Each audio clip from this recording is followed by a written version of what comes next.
Antes de começar este vídeo, não esqueça de deixar o seu like, se inscrever no canal e ativar o sininho de notificações.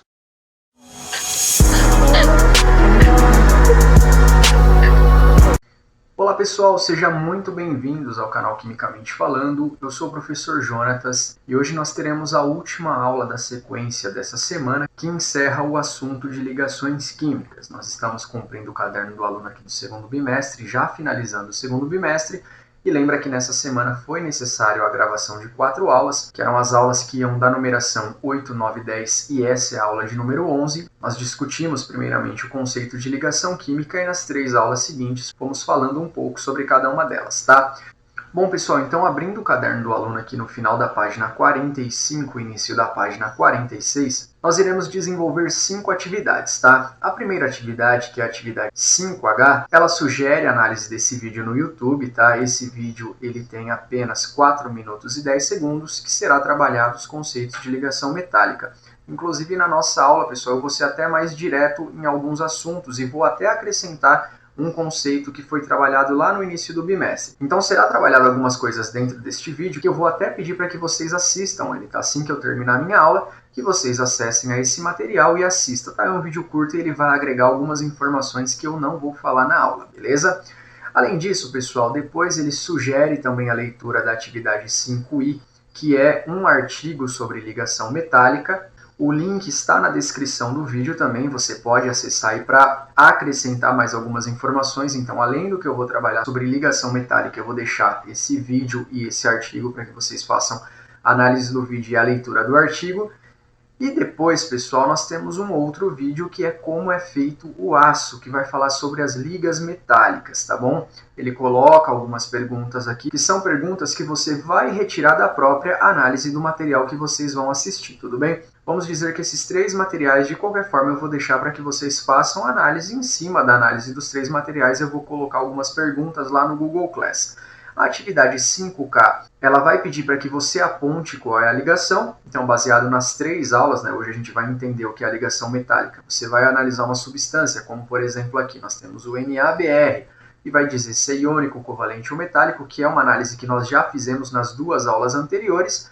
E por último, nós temos a análise de um artigo que fala sobre a fórmula eletrônica de Lewis, que nós já fizemos lá nas aulas de ligação iônica e covalente. Eu até vou abrir esse material, pessoal, tá? É esse link aqui que vai falar sobre as fórmulas eletrônicas de Lewis. Por quê? É importante que você leia, mesmo que a gente já saiba representar ali a fórmula de Lewis para os compostos iônicos e covalentes, pessoal. Ele coloca aqui uma tabela de tendência, que foi o que eu discuti lá nas aulas de ligação iônica e covalente, que eu falava, olha, através da família, a gente consegue determinar a quantidade de elétrons que nós temos na camada de valência, tá? Então, esse material aqui em especial, tá? Essa tabelinha vai te auxiliar bastante, tá? No estudo das ligações químicas, tá bom? Então, pessoal, essas 3 primeiras atividades, tá? H, I e J, já são colocados aí sugestões de materiais que eu vou pedir para que vocês analisem, assistam ou façam a leitura. A atividade K vai constar para nós lá no Google Class como uma lista de exercícios mesmo, e a atividade L é um conceito a mais para agregar, beleza? Algumas informações aí a mais para a gente agregar os conceitos das representações das fórmulas de Lewis, tudo bem?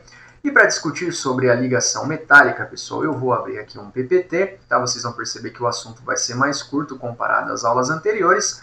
E como que eu trabalhei nas aulas anteriores? Eu começava mostrando para você uma forma de se classificar, aí, de se identificar um composto, né? Quando ele era iônico ou covalente.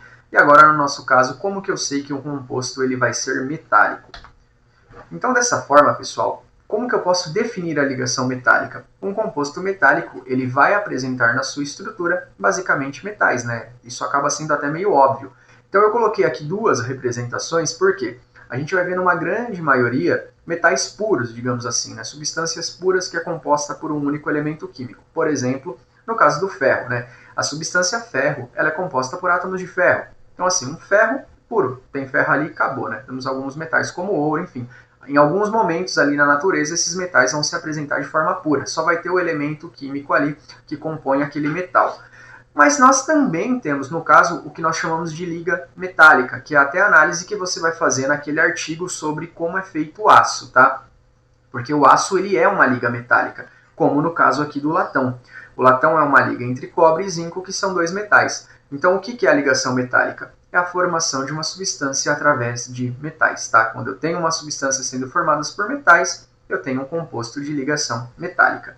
E aí, pessoal, uma coisa importante, tá? A gente vai perceber que a análise aqui vai ser mais simples comparado ao iônico e covalente. Basicamente, eu só estou representando essa tabela periódica para a gente lembrar, né, que os metais são os elementos de cor amarela na análise dessa tabela aqui, e uma ligação entre eles caracterizaria a ligação metálica. E é muito importante a gente lembrar o seguinte: ligação iônica, né, comparava elementos com diferentes eletronegatividades. Ligação covalente, elementos que tinham uma eletronegatividade igual ou às vezes muito próxima, mas que eram muito eletronegativos. E já no caso da ligação metálica, ela relaciona elementos que são pouco eletronegativos, o que traz para nós um novo conceito, né? Eles são eletropositivos, ou seja, eles têm uma tendência em doar os seus elétrons. Dessa forma que surge uma explicação, uma teoria que explica como que é feita a ligação entre os metais. Por quê? Porque se eu tenho uma ligação entre elementos, né, que são pouco eletronegativos, que têm uma tendência em doar os seus elétrons, né, eles não atraem, na verdade eles liberam, essa liberação de elétrons que explica para nós a organização de um composto metálico, tá bom? E basicamente, pessoal, aqui eu coloquei a representação da estrutura de um metal, tá? A gente não vai ficar indicando elétrons, nada do tipo como nós fizemos lá nas ligações iônicas e covalentes. A gente só vai entender o seguinte: vamos imaginar que isso aqui fosse o ferro, por exemplo. Vamos imaginar que essas bolinhas representam os átomos do meu elemento químico ferro, tá? Então eu tenho vários átomos de ferro tudo ligado. E o que eles têm em comum? Todos têm uma tendência de doar elétrons, né? Eles são pouco eletronegativos, eles são muito eletropositivos, eles têm uma tendência em virar cátions. Por isso que eles vão perdendo seus elétrons, e através dessa liberação de elétrons que acontece dentro da estrutura de um metal, nós temos um fenômeno chamado mar de elétrons. Então a ligação metálica ela acontece entre vários átomos do meu metal, interagindo ali dentro da estrutura, certo? Aonde eles vão liberando seus elétrons, porque essa é uma tendência deles, e esses elétrons livres criam o que nós chamamos de mar de elétrons. E é justamente essa característica dos metais aqui, tendo esses elétrons livres, que explica o fato deles serem excelentes condutores de corrente elétrica. Outras características, pessoal, eu vou deixar para que vocês façam análise naquele primeiro vídeo lá que eu coloquei no YouTube, tá bom? Então eu espero que vocês tenham entendido o conceito de ligação metálica, certo? E para a gente finalizar essa sequência das nossas aulas dessa semana, eu quero só trabalhar com vocês a questão da condutibilidade das ligações químicas. Por quê? Porque nós fizemos uma análise lá na segunda aula, tá? Na segunda aula da nossa playlist aí de segundo bimestre, onde era testada a condutibilidade elétrica de alguns materiais. E eu ia trabalhar esse conceito com vocês em laboratório, onde nós iríamos propor para uma determinada situação o tipo de ligação que aquela espécie faria. Tá? Conduziu corrente elétrica? Não conduziu? Qual é o meio que ela está? Será que é iônico? Será que não é? Aí depois eu ia apresentar a fórmula química para você ver se bateu, né, com a análise que você fez pela condução de corrente elétrica. E a gente vai fazer essa análise então de uma forma mais simples, tá? Como será que eu posso relacionar a condutibilidade elétrica de um composto de acordo com a ligação química que ele faz? Por isso eu montei esse esquema, onde eu te faço uma pergunta: quais compostos conduzem corrente elétrica? Será que um composto iônico, né, que realiza uma ligação iônica, ele vai conduzir corrente elétrica? Será que um composto covalente? Será que um composto metálico? Analisando essas três aulas que nós fizemos, nessas três últimas aulas, será que eles conduzem ou não? Mas vamos lembrar, o que faz a corrente elétrica ser conduzida? A presença de cargas. Isso a gente analisou lá no início do bimestre. Então, será que eu enxergo essas cargas dentro dos meus compostos? Por isso que eu vou explicar cada um para vocês, tá? E quando a gente normalizar e um dia a gente estiver analisando essa aula só como uma retomada, a gente vai poder comparar, né? Faço a primeira experiência, observo o resultado que eu obtive, comparo com a fórmula química depois, né? Observo a fórmula da substância para ver se bateu ou não os resultados.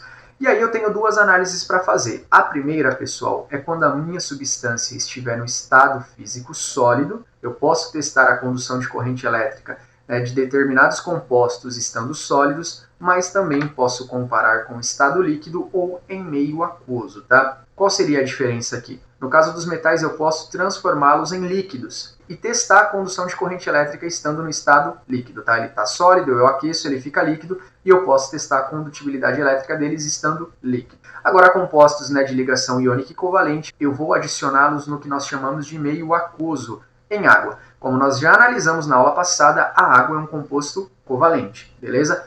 E eu adicionando substâncias na água, eu posso ter ou não a presença de íons, que explica a condução de corrente elétrica ou não, tá? E basicamente seria o seguinte, pessoal, compostos iônicos, eles têm íons. A gente sabe que eles vão apresentar íons. Só que esses íons, eles meio que estão equilibrados dentro da estrutura ali. Quando nós temos um composto que está no seu retículo cristalino, ali os seus cátions e ânions estão interagindo, certamente essas cargas estão se atraindo, então estão se neutralizando, digamos assim. Então, compostos iônicos, por exemplo, em meio sólido, eles não conduziriam, tá?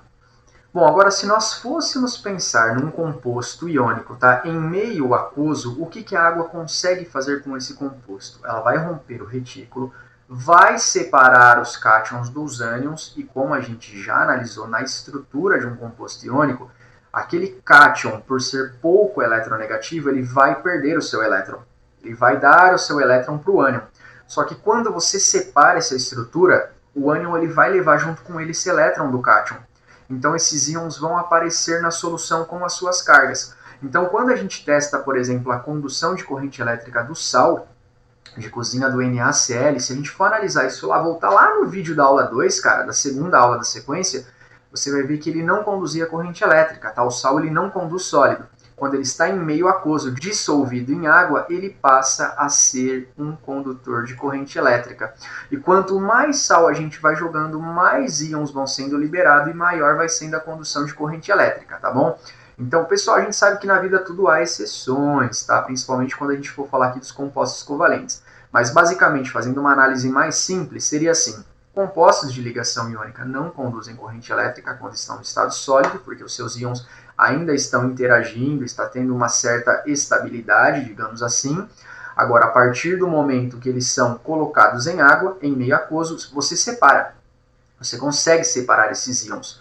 O cátion sai com o seu elétron a menos, o ânion sai com o seu elétron a mais, tendo essas cargas livres na água, a condução de corrente elétrica ela acontece. Por isso que o sal ele conduz em água, mas quando ele está sólido ele não é condutor, tá? Já no caso da ligação covalente, o que nós analisamos na estrutura? Que são compostos que apresentam exatamente a mesma eletronegatividade ou uma eletronegatividade com uma diferença pequena. Não a ponto de ganhar ou perder elétrons, né? Eles acabam compartilhando. Então, teoricamente, a gente entenderia que não haveria cargas elétricas, tá? Então, compostos covalentes, quando eles estão no estado sólido, eles não são condutores de corrente elétrica também, tá? Eles não vão conduzir. E quando eles estão em meio aquoso, eles também não iriam conduzir, tá bom? Por quê? Porque a eletronegatividade entre eles não é tão grande a ponto de fazer com que um ganhe elétron do outro, né? Se ninguém ganha elétron, se eles apenas estão compartilhando, não vai haver carga, certo? Alguns compostos se comportam dessa forma, não conduzindo. Mas lá na terceira série, você vai analisar que nós temos substâncias, que no caso aí são os ácidos, que são compostos covalentes, mas que em água passa pelo processo de ionização. Eles podem ser ionizados mesmo sendo compostos covalentes, tá bom? Então, nesse caso, pessoal, eu diria que um composto covalente ele pode conduzir ou não em meio aquoso. Pela lógica da estrutura, eles não deveriam conduzir, porque essa eletronegatividade não seria tão intensa a ponto de um ganhar elétron do outro, tá? Então, sei lá, se você pegar um composto, o que é interessante de você analisar nesse esqueminha aqui é assim, olha, se você pega um composto, testa a condutibilidade elétrica dele sólida, e ele não conduz corrente elétrica, ele pode ser iônico ou covalente, ele pode ser. Porque a gente já observou que compostos iônicos e covalentes não conduzem corrente elétrica em meio sólido. Só que se você adiciona ele em água e ele conduz, opa, ele sólido não conduzia. Coloquei ele na água agora, ele virou um condutor. Será que é iônico? Porque ele não conduzia sólido, mas em água agora ele é um condutor? Então a gente pode até pensar nisso. Só que a gente tem alguns casos de substâncias covalentes, tá, como os ácidos, que em água também conduzem. Agora, se você testa, cara, observa a lógica do negócio. Se você testa a condução de corrente elétrica de uma substância, ela não conduz sólida, em água ela ainda continua não conduzindo, qual é a certeza que você tem? Que ela é um composto covalente, tá? Por isso que eu te falei que no laboratório nós faríamos essa experiência. Você testaria a substância sólida, depois colocaria ela em água, através do resultado obtido você ia propor para mim se ela seria covalente ou iônica e depois a gente pegaria a fórmula química da substância para comparar com os resultados, tá? Mas lembra disso, pessoal, na sua grande maioria, os compostos covalentes não deveriam ser condutores de corrente elétrica, tá? Lá na terceira série a gente vai analisar que tem algumas substâncias, como os ácidos, que embora sejam compostos covalentes, eles podem ser ionizados também. Porque a gente sabe, pessoal, que na ciência sempre tem algumas exceções, tá? Então, opa, sólido não conduziu. Em meio aquoso conduziu? Pode ser covalente. Agora, se não conduziu mesmo em meio aquoso, cara, você tem que ter uma certeza. É um composto covalente, beleza? Porque seria essa uma característica deles não serem condutores, por não ter uma eletronegatividade aí significativa a ponto de criar cargas, tá? E por último, pessoal, os compostos metálicos, o que a gente acabou de analisar na estrutura deles? Que são substâncias que apresentam dentro da estrutura um mar de elétrons livres. E são justamente essas cargas, tá? Essa presença de elétrons livres que possibilita a transição de corrente elétrica. Então, por isso que compostos metálicos, seja ele sólido ou líquido, eles sempre serão condutor. Então, eu vou botar um S de sim aqui, ó, porque sim, eles conduzem, né? Então, a gente pode analisar, pessoal, que através da ligação química eu tenho uma ideia em relação à condutibilidade elétrica dos materiais, tá? É lógico que a gente precisa aprofundar os estudos, sempre comparar os resultados, não esquecer que às vezes há algumas exceções, mas quando se fala de condutibilidade elétrica, a ideia seria essa. Peguei um composto sólido, analisa bem a informação que eu vou te passar agora. Peguei um composto sólido, certo? Ele não conduziu. Qual é a certeza que eu tenho? Que ele não é metálico. Essa é a primeira análise. Peguei um composto sólido, ele não conduziu, ele não pode ser metálico, porque um composto sólido condutor é metálico, certo? Primeiro ponto. Agora, peguei aquele composto sólido, testei a condução de corrente elétrica dele em água, ele não conduziu, ainda continuou não conduzindo, qual é a certeza que eu tenho? Que ele é covalente.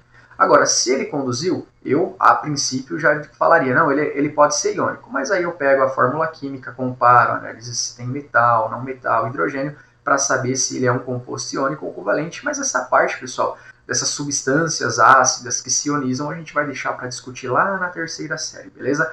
Pessoal, essa foi a nossa aula de hoje. Eu espero que vocês tenham entendido. Um grande abraço, fiquem com Deus e até a próxima aula.